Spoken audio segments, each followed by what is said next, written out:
আসসালামু আলাইকুম এভরিওয়ান। নিহার শখের রান্নাঘরে আপনাদের সবাইকে স্বাগতম। সবাই কেমন আছেন?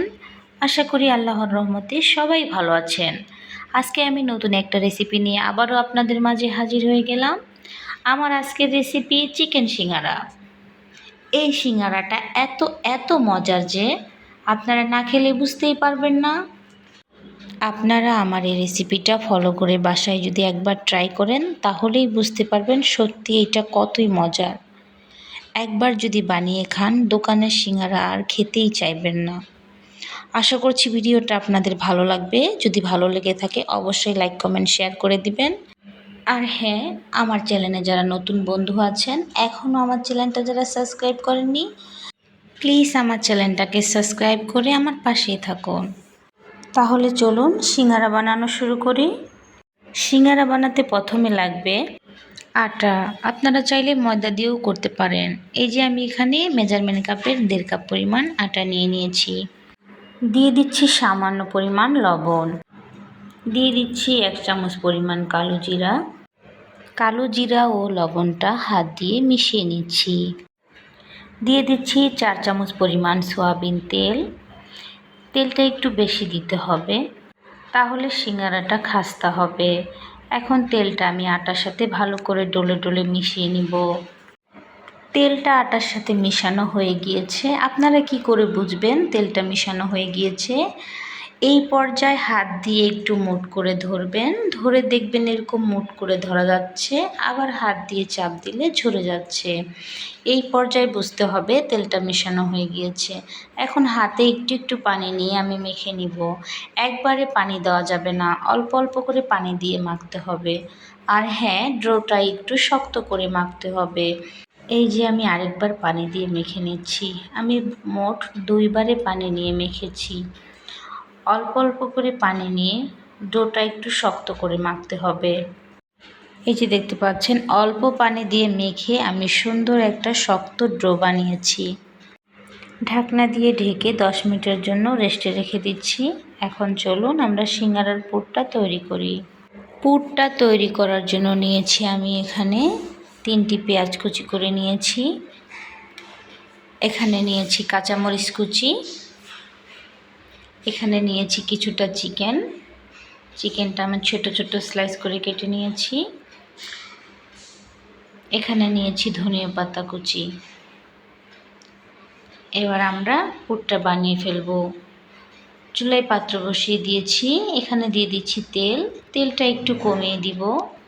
প্রথমে আমি চিকেনগুলো দিয়ে দিচ্ছি পেঁয়াজ কুচি, দিচ্ছি কাঁচামরিচ কুচি, একটু নেড়েচেড়ে ভেজে নিব। দিচ্ছি 1/2 চামচ লবণ, 1/2 চামচ আদা বাটা, 1/2 চামচ রসুন বাটা। একটু নেড়েচেড়ে ভেজে নিব যেন কাঁচা গন্ধটা চলে যায়। এখন দিব 1/2 চামচ হলুদ গুঁড়া, 1/2 চামচ মরিচ গুঁড়া, 1/2 চামচ জিরার গুঁড়া ও 1/2 চামচ ধনিয়ার গুঁড়া। একটু মশলাটা ভেজে নিব। ভাজা হয়ে গিয়েছে, দিয়ে দিচ্ছি কেটে রাখা আলুটা নেড়েচেড়ে মশলার সাথে মিশিয়ে এই পর্যায়ে দিয়ে দিচ্ছি 1/2 কাপ পরিমাণ পানি। চুলার আঁচটা মিডিয়ামে রেখে এই পানিতে আমি আলুটা সিদ্ধ করে ভাজা ভাজা করে নেব। এখন আমি ঢেকে দিচ্ছি যতক্ষণ পানিটা না শুকায়। চুলাটা বাড়িয়ে দেওয়া যাবে না, তাহলে পানি শুকিয়ে যাবে, আলুটা সিদ্ধ হবে না। দেখতে পাচ্ছেন পানিটা শুকিয়ে গিয়েছে, এতে আর পানি নেই। এখন আমি দিয়ে দিব ধনেপাতা কুচি।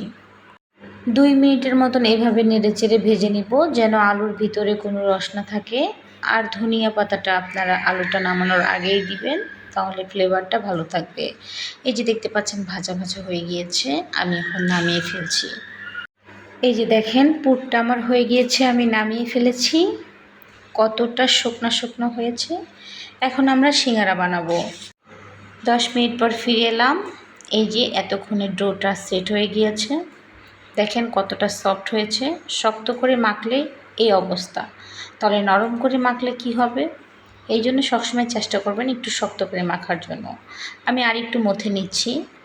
আমি আমার পছন্দ মতো ছোট ছোট লিচি কেটে নিচ্ছি। এই যে দেখতে পাচ্ছেন সবগুলো লিচি আমি কেটে নিয়েছি। এখান থেকে একটা লিচি তুলে আমি একটু আটা ছিটিয়ে লম্বা শেপের একটা রুটি বানিয়ে নিব। অবশ্যই রুটিটা লম্বা করতে হবে। সিঙ্গারার নিয়মই রুটি লম্বা করা। এই যে দেখতে পাচ্ছেন আমি লম্বা করে একটা রুটি বানিয়ে নিয়েছি। একটা নাইফ দিয়ে মাঝখানে আমি সমান করে 2 ভাগে ভাগ করে নিব। এই যে দেখতে পাচ্ছেন আমি আপনাদের সুবিধার্থে আরেকটা রুটি বানিয়ে দেখাচ্ছি। ক্যামেরার আড়ালে এভাবে আমি সবগুলো রুটি বানিয়ে ফেলেছি। এই যে দেখেন, চুলায় পাত্র বসিয়ে দিয়েছি, এখানে দিয়ে দিচ্ছি পরিমাণ মতো তেল। আমি একটা রুটির পিস নিয়ে নিয়েছি, এই যে আঙ্গুলে একটু পানি লাগিয়ে নিয়েছি। এই পানিটা আমি রুটির উপর দিয়ে লাগিয়ে দিব, তাহলে রুটিটা সহজে আঠালো হয়ে লেগে যাবে। এই যে একটা পকেট বানিয়ে এটার ভিতরে আমি পুরটা দিয়ে দিচ্ছি। পুরটা এভাবে আঙ্গুলের সাহায্যে চাপ দিয়ে দিয়ে ভিতরে ভরে দিতে হবে। এই যে সিঙ্গারার মুখটা আনে কিভাবে লাগিয়ে দিলাম দেখেন, অপর মুখটা আনে আবার এই মাথার সাথে লাগিয়ে দিলাম। এই যে আমি একটা সিঙ্গারা বানিয়ে ফেলেছি, আমি আরেকটা বানিয়ে আপনাদের দেখাচ্ছি। পুরটা ভিতরে ভরে দিয়ে পিছনের মুখটা সামনের মুখের সাথে আনে লাগিয়ে দিতে হবে। তারপরে ওই পাশের মুখটা আনে এই মাথায় লাগিয়ে দিতে হবে। এই যে দেখেন কত সহজ। আমি এভাবে সবগুলো সিঙ্গারা বানিয়ে ফেলেছি। এখন আমরা সিঙ্গারাগুলো ভেজে নিব।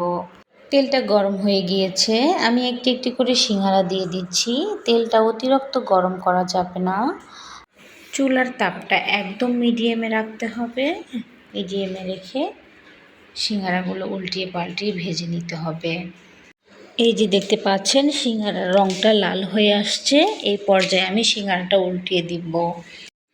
সিঙ্গারাটা ভাজা হয়ে গিয়েছে, এখন আমি তুলে নিচ্ছি। আমার এই ভিডিওর মাধ্যমে যদি কোনো ভুল ত্রুটি হয়ে থাকে অবশ্যই আপনারা আমাকে কমেন্টসের মাধ্যমে জানাবেন, আমি শুধরে নেওয়ার চেষ্টা করব। আর এতক্ষণ যারা এত কষ্ট করে আমার ভিডিওটা দেখেছেন সবাইকে অসংখ্য অসংখ্য ধন্যবাদ। আবারও দেখা হবে, কথা হবে নতুন কোনো রেসিপি নিয়ে। ততক্ষণ সবাই ভালো থাকুন, সুস্থ থাকুন। আসসালামু আলাইকুম, আল্লাহ হাফেজ।